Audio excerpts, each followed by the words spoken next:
우리가 계속해서 이제 사도행전을 통해서 특별히 한국교회 혼돈의 상황 속에서 과연 교회란 어떤 곳인가, 교회란 무엇인가라는 성경을 통한 이 원론적인 답을 우리가 찾고, 그래서 흔들리지 않는 믿음을 지켜가기 위하여 사도행전 말씀을 우리가 보고 있습니다. 우리가 지난주에 오순절 성령 강림 사건의 말씀을 우리가 들었습니다. 2000년 전 성령이 이곳에 오심은 분명한 역사적인 실제 사건이었다라는 사실을 우리는 들었습니다. 우리가 믿는 하나님은 삼위일체 하나님이시죠. 성부 하나님, 성자 하나님, 성령 하나님이십니다. 성부 하나님께서 성자 하나님을 이 땅에 사람으로, 곧 예수님으로 친히 이 땅에 보내신 것처럼 이제 오순절날 하나님이 제3위 성령 하나님도 이 땅에 친히 보내셨다는 거예요. 그래서 예수님께서 이 땅에 오심도 역사적인 실제 사건이고, 성령이 이 땅에 오심도 분명한 실제적인 사건이라는 것입니다. 이제 성령이 이 땅에 오시고 우리가 읽은 대로 기도하는 12사도와 120명 성도들에게 이제 성령이 각 사람 머리 위에 임하고 그들이 성령의 충만을 다 받습니다. 그리고 성령께서 이끄는 대로 그들이 말을 하게 되는데, 천하 각국, 한 번도 배워보지 못한 천하 각국의 언어로 유창하게 말을 하기 시작합니다. 근데 그 내용은 하나님의 크신 일하심, 그것을 이야기하는 거예요. 마침 오순절날은 세계 각국에 흩어져 있는 유대인들이 와서 명절을 지키는 날이었기 때문에 그 오순절날 갈릴리 사람들의 입에서 나오는 자기가 태어난 곳의 언어로 그 하나님의 큰 일을 듣고 그 사람들이 매우 놀라워하는 그런 장면을 우리가 보았었죠. 그때 베드로가 일어나서 뭐라고 설교를 했습니까? 이 성령은 하나님이 약속하신 것이 오늘 성취된 것이다 라는 것을 설교합니다. 성부 하나님께서 구약 때부터 때가 되면 이렇게 행하리라고 하신 약속, 그게 무엇이었습니까? 때가 되면 내가 나의 영을 너희에게 주어 너희가 새 영이 되고 새 마음을 갖고 굳은 마음이 제거되고 부드러운 마음을 갖게 된다는 거예요. 이것이 하나님이 약속하신 거죠. 그리고 어떻습니까? 이제 하나님의 율법, 하나님의 말씀이 너희의 마음에 직접 새겨진다 라는 그 하나님의 그 간절한 약속이 성령 오순절 강림으로 성취됐다라고 설교하는 거예요. 곧 예수를 믿는 자들에게 중생의 은혜가 다 일어난다는 것을 말씀하는 거죠. 그래서 이전에는 어때요? 하나님에 대한 말씀을 알고도 지킬 수 있는 능력도 없고, 말씀에 대한 감동도 없고, 말씀에 대한 이해도 없는데, 이제 하나님의 말씀이 우리 가슴에 새겨져 버렸다니, 이 가슴은 어떤 것입니까? 우리의 지성과 감성과 의지의 총화 아닙니까? 그래서 이제 말씀이 새겨졌기 때문에 하나님의 말씀이 이해가 되고, 말씀이 새겨졌기 때문에 이 가슴에서, 마음에서 주의 말씀에 감동을 받기 시작하는 거예요. 그리고 말씀이 새겨져서 이제 우리는 말씀을 따르고자 하는 의지가 우리 안에 생겨버린 거예요. 그런 놀라운 은총이 성령 오순절 강림 때 임한다라는 하나님의 약속이 이제 실제적으로 2000년 전에 이루어졌다는 겁니다. 그러면서 베드로는 이렇게 설교했습니다. 이 성령 강림은 하나님의 오래된 약속의 성취요. 그러면서 동시에 뭡니까? 말세의 시작이다 성령이 오신 이후부터는 말세라는 거예요. 이미 2000년부터 지금까지 계속 말세 시대를 우리는 살아가고 있고 우리는 오직 한 날만 바라보며 갑니다. 어느 날입니까? 디데이, 바로 예수님의 재림이죠. 2000년 전 오순절날 때 시작했던 말세 시대의 사람들은 디데이를 바라보며 예수님의 재림하는 그날만 바라보며 살아가는 말세의 시대의 사람들이라는 거죠. 그래서 나그네와 같은 주님의 재림을 소망하고 바라보며 살아가는 성도의 삶을 사는 자들이다. 이런 말씀을 우리가 배웠습니다. 그러면서 이 말세는 어떤 시대예요? 그러므로 누구든지 주의 이름을 부르는 자는 구원을 받으리라. 그러니까 이 말세의 시대는 이제 구원의 때라는 거예요. 디데이까지. 지금은 은혜 받을 때요, 구원의 날이로다 라는 이 말씀의 시대가 지금이라는 겁니다. 그래서 21절 바로 누구든지 주의 이름을 부르는 자는 구원을 받으리라 라는 이 예언의 말씀이 성취가 된 거죠. 이제 오늘 우리가 읽었던 본문입니다. 이제 베드로가 성령 강림의 이 사건에 대해서 설교를 하고 그리고 그의 가슴 깊은 곳에 절절하게 외치고 싶은 이제 두 번째 설교의 두 번째 단락이라고 할까요? 두 번째 설교 내용을 시작합니다. 오늘 우리가 읽었던 22절 어떻게 시작합니까? 이스라엘 사람들아 이 말을 들으라 이렇게 시작해요. 여러분 지금까지 듣고 있었잖아요. 그쵸? 다 놀랐을 때 베드로가 벌떡 일어나서 요엘서를 예언하면서 성령 강림에 대한 설교를 지금 한참 하고 있었어요. 그런데 또 22절 시작하면서 이스라엘 사람들아 이 말을 들으라 이렇게 시작해요. 무슨 말입니까? 지금 너희가 듣고 있지만 이제부터 하는 말은 더욱 귀 기울여라 이런 의미죠. 이스라엘 사람들아 이 말을 주의하여서 들어라. 어떤 내용입니까? 너희도 아는 바와 같이 하나님께서 나사렛 예수로 큰 권능과 기사와 표적을 너희 가운데 베풀면서 너희 앞에서 그를 증언하였느니라 이렇게 말해요. 즉 이스라엘 사람들아 잘 들어라. 하나님이 너희가 알고 있는 그 예수를 통하여 놀라운 기적과 기사와 표적을 나타내면서 그 예수를 너희에게 증거했다. 그 예수를 어떻게 증거합니까? 이 예수가 나의 하나님, 나의 종이다라는 것을 기적과 기사와 표적을 통해서 증거하셨다라는 거예요. 하나님이 그렇게 예수를 하나님의 종으로, 하나님이 세운 자로 증거했다라는 거예요. 그런데 23절은 뭡니까? 그러나 너희가 법 없는 자들의 손을 빌어서 그를 못 박아 죽였다. 이렇게 말해요. 그러면서 24절은 또 뭐라고 말합니까? 그러나 하나님께서 너희가 죽인 그를 사망에 내어두지 아니하시고 그를 다시 살리셨다. 이렇게 말씀해요. 그리고선 그 증거를 예수님의 죽음에서 하나님이 예수를 다시 살리신, 부활케 하신 그 사건에 대한 증거로 이제 구약 성경의 예언을 쭉 베드로가 설교를 하는 거죠. 곧 시편 말씀을 통해서 증거하고 있는 것입니다. 그것이 우리가 읽는 25절 말씀이에요. 시편 16편의 말씀을 통해서 이제 특별히 27절에 이는 내 영혼을 음부에 버리지 아니하며 주의 거룩한 자로 썩음을 당하지 않게 하실 것이미로다 라는 말씀을 예언하면서 예언을 빌어서 예수님의 부활을 증거하는 거예요. 이 시를 쓴 다윗은 지금 죽었고 지금 무덤에 갇혀있다. 다시 살아나지 않았다. 그럼 이 사람은 누구냐? 바로 다윗은 하나님의 선지자예요.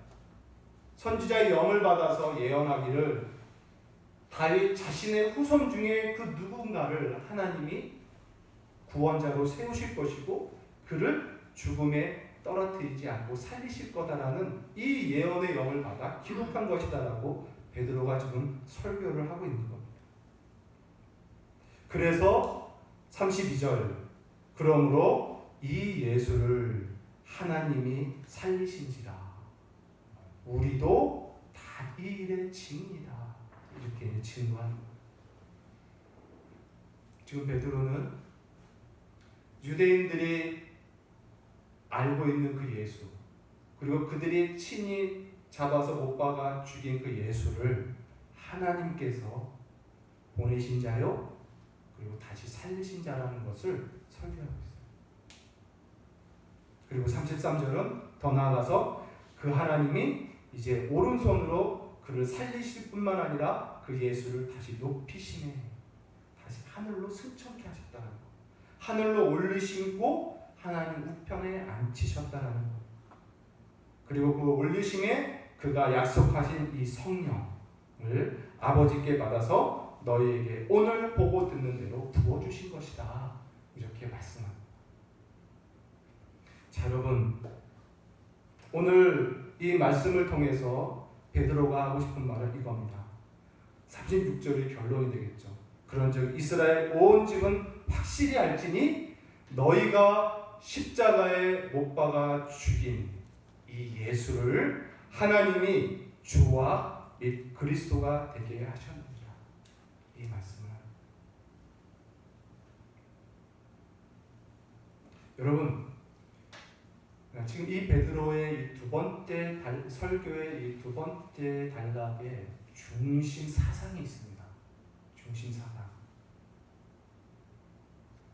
중심 내용이라고 표현한다면 예수 그리스도가 중심 내용이겠죠. 그러나 예수 그리스도를 중심 내용으로 삼아 베드로 사도가 말하고 있는 사상이 있어요. 그게 뭐냐면 이 모든 것은 하나님이 하셨다는 거예요. 하나님.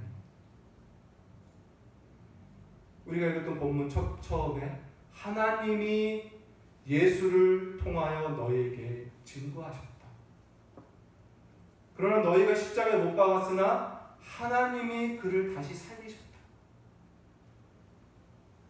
무덤에 갇혔으나 하나님이 그를 다시 살리고 그를 하늘에 올리셨다. 그리고 앉히셨다. 그리고 약속한 성령을 오늘 그 하나님이 부어주셨다. 그러므로 너희는 알라 하나님이 너희가 못 박아 죽인 예수를 주와 및 그리스도로 세우셨다. 이 이야기를 합니다. 여러분 그러므로 우리가 믿는 기독교는요 예수 그리스도를 믿는 기독교이면서 중요한 사상이 뭐냐? 바로 하나님입니다. 기독교의 복음은 하나님이에요. 기독교의 복음은 뭐냐? 하나님이 하신 일이 복음이에요. 처음부터 끝까지 하나님이 하신 거예요. 이게 복음입니다. 지금 베드로는 유대인들에게 그 사상을 계속해서 상기시켜주고 있는 겁니다. 하나님이 하신 일. 그러므로 여러분 기독교는 무슨 은밀한 산골에서 만들어진 종교가 아니에요. 어떤 한 사람이 산에 들어가서 돌을 닦아서 깨달은 진리를 기록해서 사람들을 믿게 하는 따르게 하는 그런 종교가 아닙니다. 천지 만물을 지으신 창조주 그분께서 행하신 일이 그리고 그것을 믿고 따르는 것이 바로 기독교예요. 그러므로 기독교는 너무나 명백한 겁니다. 너무나 확실한 겁니다. 그러므로 기독교를 믿는다, 기독교의 하나님을 믿는다, 복음을 믿는다라는 이 믿음은 부끄러울 것이 없는 거예요. 너무나 확실한 거기 때문에 세상을 지으신 하나님께서 만물의 시초가 되시는 하나님이 하신 일을 믿는다는데 이 믿음 얼마나 귀한 겁니다. 여러분 복음 안에는 하나님께서 하신다라는 이 사상이 깊이 들어있다는 걸 여러분 믿으시고 이 믿음이 얼마나 귀한 거고 얼마나 확실하고 분명하며 명백한지를 여러분 굳게 붙드십시오. 이렇게 말씀할 때 이제 그들이 베드로의 설교를 듣고 이렇게 반응을 합니다. 우리가 두 번째로 읽었던 말씀이죠. 37절에 그들이 이 말을 듣고 마음에 찔려 베드로와 다른 사도들에게 물어 이르되 형제들아 우리가 어찌할꼬 하거늘 이렇게 말합니다. 자, 여러분 이제 베드로의 설교를 듣고 그들의 마음이 찔렸다라고 합니다. 마음이 찔려 무슨 의미냐면 원어로 보면 이런 의미예요. 아주 날카로운 것으로 가슴, 심장을 콕 찌르는 것 같은 통증입니다. 우리가 뭐 그런 걸 경험했는지 모르겠지만 실제적으로 그러나 살면서 경험했을 것 같아요. 아주 날카로운 것으로 콕 찔렀을 가슴을 또 나의 폐를 콕 찌른다고 생각해 보세요. 꾹 하는 그 통증이에요. 지금 그들이 베드로의 설교를 듣고 마음이 지금 꾹 하고 찔린 거예요. 너무너무 아프고 괴롭습니다. 그래서 오 형제들이여 우리가 어찌할꼬 이렇게 외치는 거예요. 다시 말하면 오 형제들이여 사도여 이제 우리가 무엇을 해야 합니까? 라는 것을 지금 말하고 있는 거예요. 여러분 저는 이 마음에 찔려라는 이 통증을 좀 우리가 좀 생각해 봤으면 좋겠습니다. 이 통증. 내가 물리적으로 날카로운 것이 우리의 심장 또는 우리의 폐를 찌르는 것 같은 고통이다라고 해서 상상을 했지만 그런 물리적인 것 떠나서 우리 심적으로 내용으로 실제로 들어가 보면 이거는요 극심한 후회입니다. 후회. 자신의 어떠함에 대해서 아주 극심하게 후회스럽고 한탄스러움에서 오는 고통이에요. 충격스러운 고통입니다. 지금 그들은 베드로의 말씀을 듣고 그렇게 마음이 찔리는 거예요. 후회스럽고 고통스러운. 저는 이 통증, 다른 말로 한다면 이 증상, 마음이 찔리는 이 증상은 우리에게 매우 중요하다고 생각해요. 어쩌면 참 신자가 되는 길은 또는 참 신자가 된다라는 하나의 표상은 증상은 바로 이 마음이 이와 같이 찔림의 증상을 겪는 겁니다. 이 증상이 없고 있고에 따라 내가 참 신자인지를 우리는 또한 판단할 수 있어요. 자, 그러면 이 증상이 어떤 건가 한번 보죠. 이 증상. 베드로의 설교를 듣는 사람들이 어떤 사람들인가 우리가 한번 생각해 봅시다. 지금 오순절날에 모인 사람들이에요. 오순절에는 아까 말한 대로 예루살렘이 아닌 천하 각국에 흩어져 있는 사람들이 모여왔습니다. 그런데 그들이 지금 예수 그리스도의 죽음과 부활을 듣고 있어요. 하나님이 하셨다라는 걸 듣고 있습니다. 근데 그 말을 듣고 마음이 찔려해요. 특별히 23절에 보면 너희가 법 없는 자들의 손을 들려 그 예수를 못 박아 죽였다 이렇게 말하고 또 26절에도 이스라엘아 확실히 알아라 너희가 십자가에 못 박은 이 예수를 하나님의 주와 그리스도가 되게 하셨다 이렇게 설교를 할 때 그들이 그 말을 듣고 찔렸다는 거예요. 여러분 그들은 누굽니까? 물론 그들 무리 중에 예루살렘에 있었던 자들도 있었겠지만 예수님이 십자가에 죽으실 때에 예루살렘에 없던 자들이 대부분인 거예요. 다시 말하면 이 설교를 듣고 있는 자들은 자신들이 예수를 못 박아 죽인 자들이 아니라는 거예요. 그들은 각 나라에 흩어져 살다가 오순절 명절을 지키기 위해 모여온 자들이에요. 물론 예수에 대한 소문은 들었을지 몰라도 직접 잡아 죽인 자는 아닙니다. 그런데 그들은 이 말을 듣고 가슴이 찔렸대요. 여러분 이들의 찔림이 무엇입니까? 양심이 발달돼서 얘네는 이 사람들이 참 마음이 부드러워서 아니에요.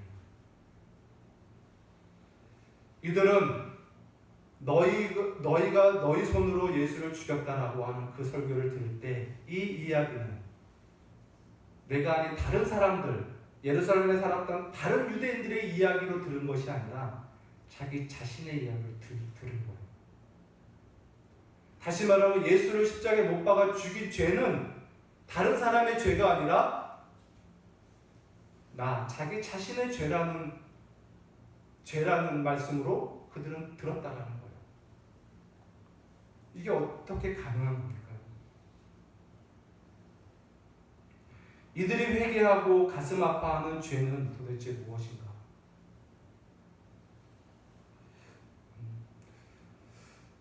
오늘날 현대인들이 생각하는 것이 또 대부분 이렇습니다. 특히 신자들이라 할지라도 이렇게 생각은 아니에요. 뭐냐면 예수님의 죽음을 믿어요. 또 불신자조차도 예수가 십자가에 죽었다는 사실은 알고 있어요.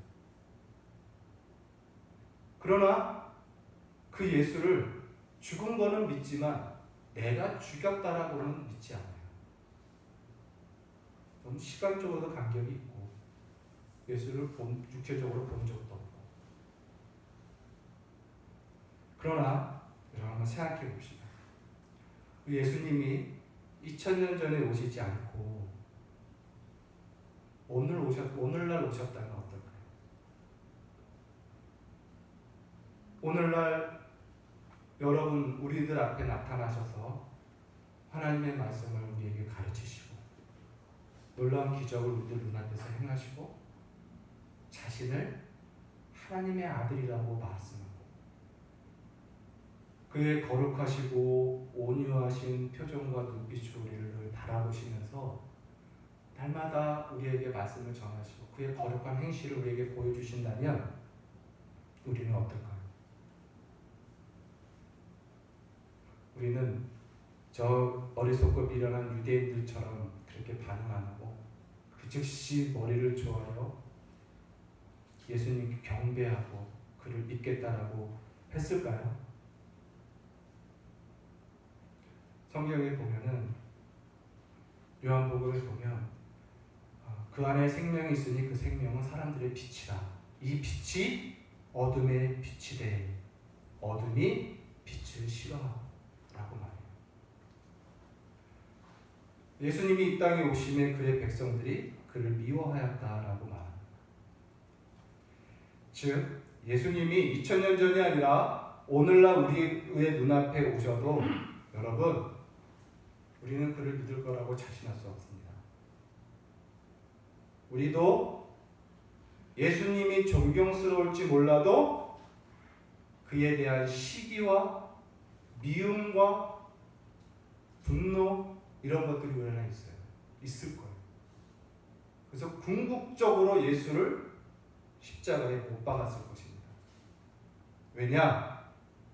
우리는 다 세상 풍속을 쫓는 자들이요 불순종의 아들들 가운데 역사하는 악한 영의 지배를 받는 자들이기 때문에 거룩하시고 빛되신 예수를 보면서 존경스러움이 있을지 몰라도 우리는 그를 경멸합니다.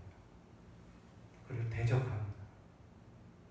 그리고 기회가 됐을 때 우리의 전인격을 사용하여서 그를 멸시하고 그를 반박하고 죽일 거예요.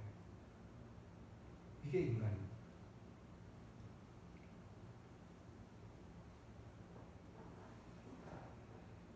지금 베드로의 설교를 듣고 마음에 찔려있는 이 사람들은 다 이와 같은 걸 깨달은 겁니다. 그러므로 여러분 아까 제가 이 증상이 중요한 증상이라고 말씀을 드렸는데요.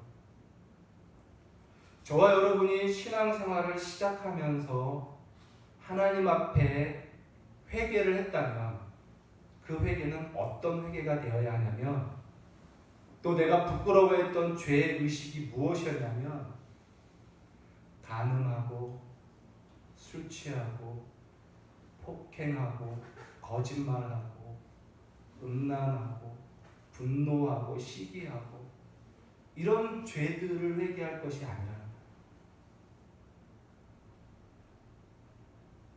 우리가 참 신자가 되는 진정한 회개는 뭐냐면 음란과 거짓과 더러운 이러한 죄들이 이전에 거룩하신 하나님 그리고 그의 아들 예수 그리스도를 내 본성적으로 대적했던 이 죄를 회개하는 거예요. 이 죄가 가슴에 찔리듯 아픈 겁니다.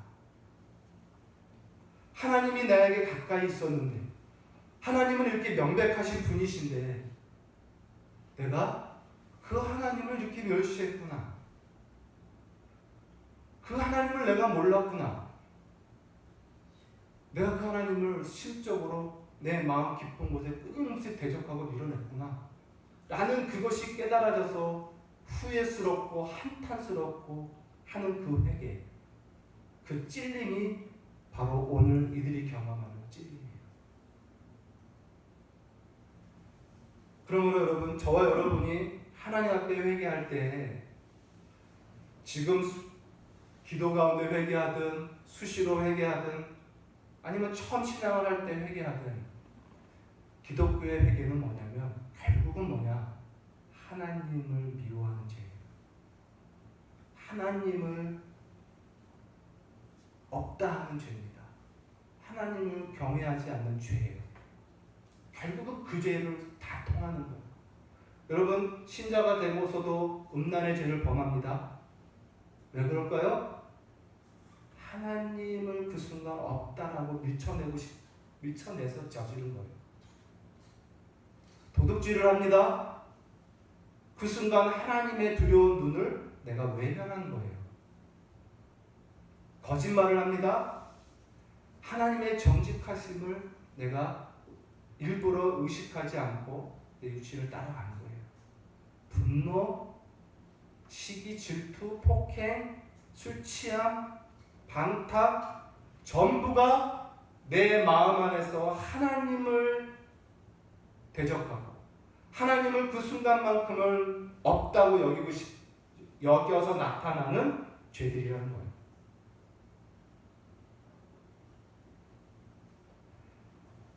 그러므로 오늘 이들이 하는 회개는 바로 하나님을 내가 마음 깊이 진실하게 그분을 나의 주로 믿고 나의 하나님으로 모시며 그를 늘 섬기며 경배하며 그와 동행하고 그를 내 앞에 모시며 사는 그 신앙을 그러한 삶을 살지 못한 것에 대한 가슴 찔림입니다.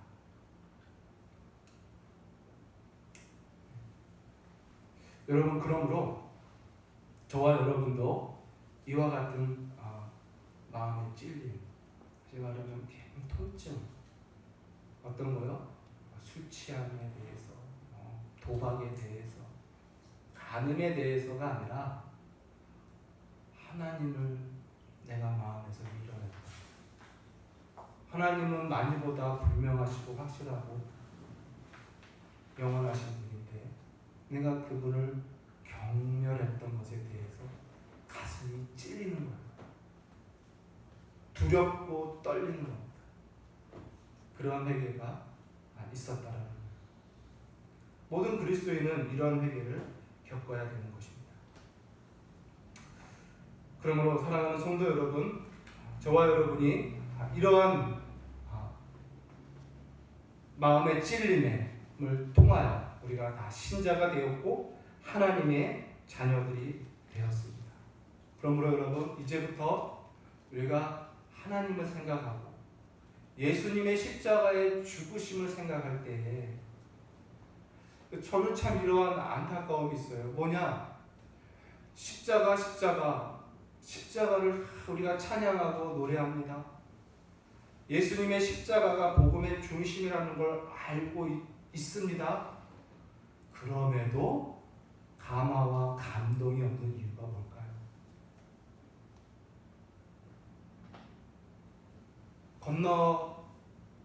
건너편에서 일어나는 불 구경한 듯한 그런 정도의 마음밖에 없는 이유가 뭘까요? 예수의 십자가는 그거는 예수를 유대인이 죽였다고 생각하기 때문에 아닙니다.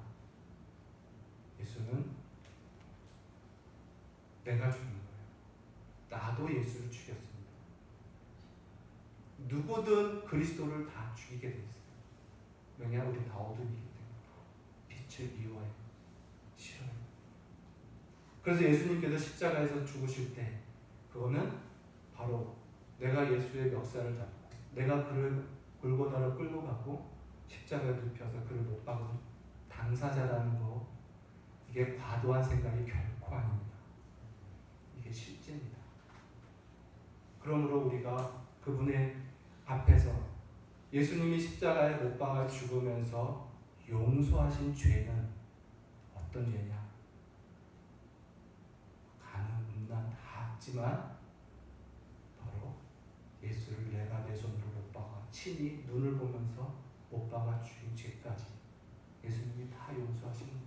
그래서 십자가에서 예수님이 하신 말씀이 뭡니까? 아버지여, 저들을 용서하소서. 저들은 자신들이 하는 일이 무엇인지도 모릅니다. 저들의 죄를 저들에게 돌리지 마소서. 이렇게 기도합니다. 다 우리의 죄가 거기에 있었습니다. 저는 그러므로 우리가 찬양하고 예수의 은혜와 하나님 아버지의 사랑을 생각할 때 우리가 용서받은 죄가 어떠한 죄라는 것을 우리는 알아야 돼요. 오늘 베드로의 이 설교를 듣고 이들이 이제 이렇게 반응을 합니다. 가슴이 찔려서 무엇을 할 때 베드로가 이렇게 얘기하죠. 너희가 38절이죠. 너희가 회개하여 각각 예수 그리스도의 이름으로 세례를 받고 죄사함을 받으라. 그리하면 성령의 선물을 받으리라. 이제 마음에 찔려있는 그들을 향해서 베드로가 얘기합니다. 회개하고 세례를 받아라. 이렇게 말해요. 회개하고 세례를 받아라. 회개. 왜 믿으라라는 얘기가 없을까? 회개를 한다는 건 이미 믿기 때문에 회개가 되는 거죠. 그래서 회개하고 세례를 받으라. 회개는 우리의 내적인 반응입니다. 내적인 현상이에요. 내적인 증거죠. 구원받은 자의 증거가 되겠어요. 그리고 세례는 뭡니까?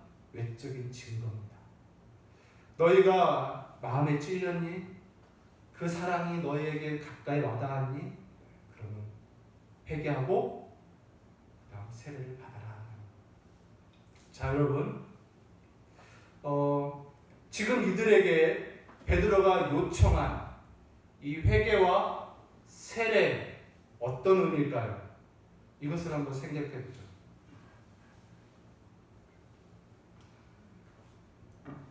예수의 이름으로 세례를 받는다. 어떤 의미일까요? 자, 여러분 생각해 봅시다. 이 당시 예수는 어떤 사람이었습니까? 죄인의 대표였습니다. 일반 사람들이 생각할 때 하나님께 저주받아 십자가에 나무에 달려 죽을 하나님께 버림받은 자의 대표였습니다. 악인이요 범죄자라고 다 생각했습니다. 그런데 그의 이름으로 세례를 받으래요. 이거는 그 범죄자인 예수의 이름에 머리를 조아리라는 뜻이거든요. 이것은 사회적으로 볼 때 그들에게 요구하는 건 뭐냐면 이제 너희들 유대교에서 예수로 개종하라, 이런 의미입니다. 그리고 사회가, 국가가, 나라가, 세계가 비난하고 욕하는 이 예수의 이름으로 세례를 받고 예수에게 충성을 다짐하라는 거예요. 이 예수를 이제 사회가 욕하는 예수를 너의 주님으로 모시고 너의 구원자로 모시라는 요청입니다. 여러분, 이 요청, 오순절날 구약 제사를 드리러 왔다가 복음을 듣고 찔린 이들에게 한 이 요청, 과연 이들 받아들이기 쉬운 일일까요? 어려운 일일까요?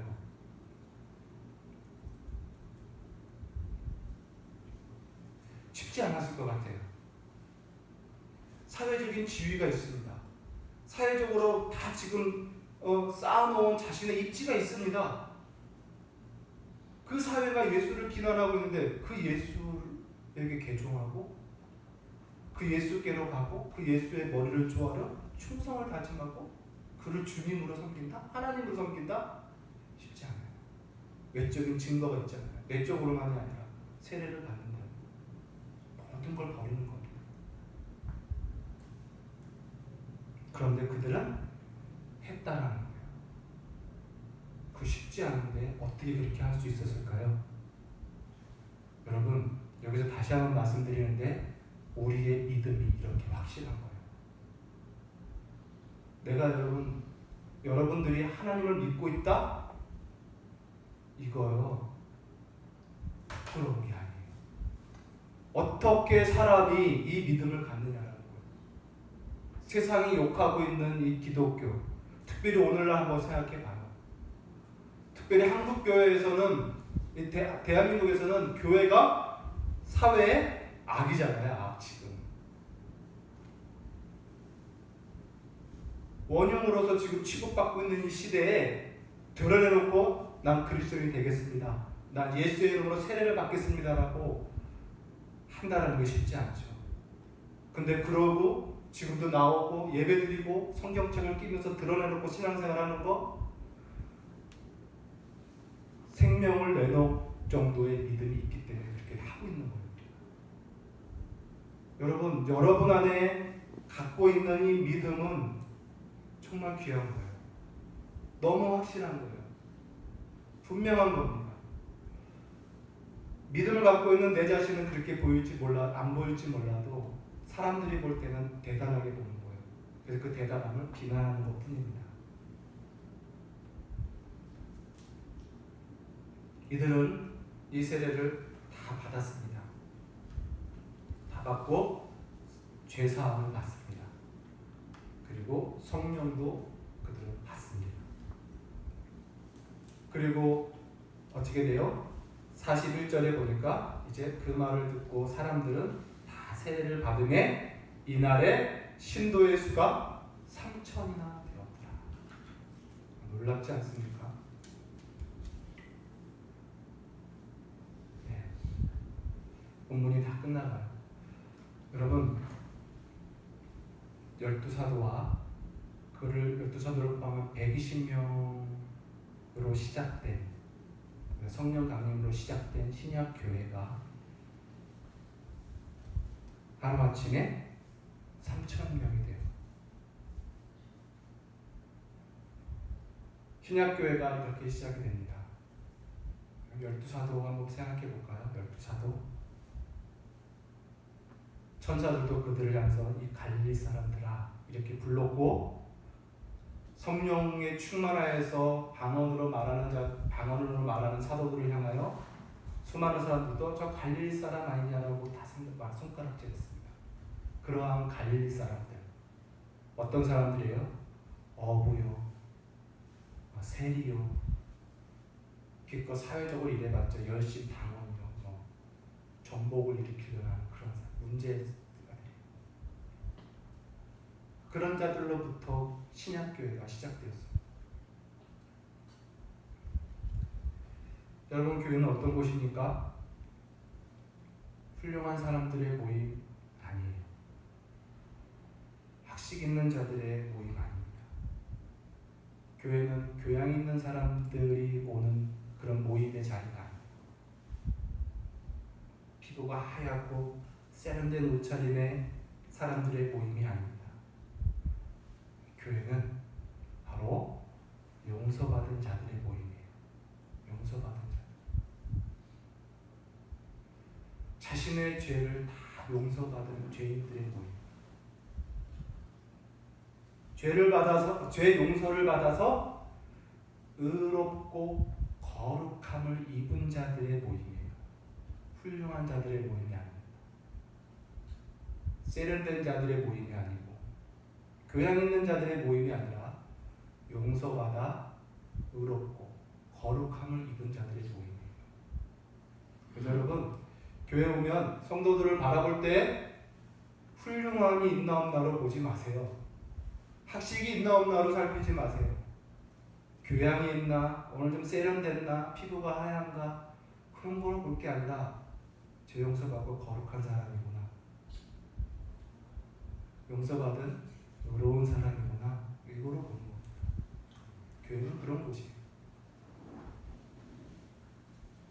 이제 그런 갈릴리 사람들로부터 시작되어서 점점 신약 교회가 하나님의 은혜로 커져가고 있습니다. 여러분, 이 혼탁한 시대 속에 우리는 사도행전 말씀을 통해서 교회가 어떤 곳인지를 배워요. 여러분, 이 믿음을 갖고 또 이런 확실한 지식을 가지고 오늘 한국 교회 또 한국 사회를 살아가는 여러분, 흔드는 시대에 여러분의 믿음을 존귀하게 여기십시오. 정말 귀한 겁니다. 그리고 교회는 이렇게 은혜와 진리와 성령이 충만한 의롭고 거룩한 자들의 모임이라는 이 사실을 굳게 붙잡고 더욱 자랑스럽고 확신 있는 한국 그리스도인으로서 힘있게 살아가시기를 주의 이름으로 간절히 소원합니다. 기도하겠습니다. 살아계신 하나님, 은혜와 사랑 감사합니다. 참 귀하고 귀한 주님의 사도행전 성경 말씀을 통하여 우리가 또한 주의 말씀과 진리를 헤아려 봅니다. 하나님, 우리에게 깨닫는 바 확신에 거하게 해주시고 더욱 굳은 믿음과 하나님을 더 사랑하고 경외함과 예수 그리스도를 존귀 여기며 교회를 사랑하며 기뻐하는 귀한 성도 되게 하여 주옵소서. 예수님의 이름으로 감사하며 기도합니다.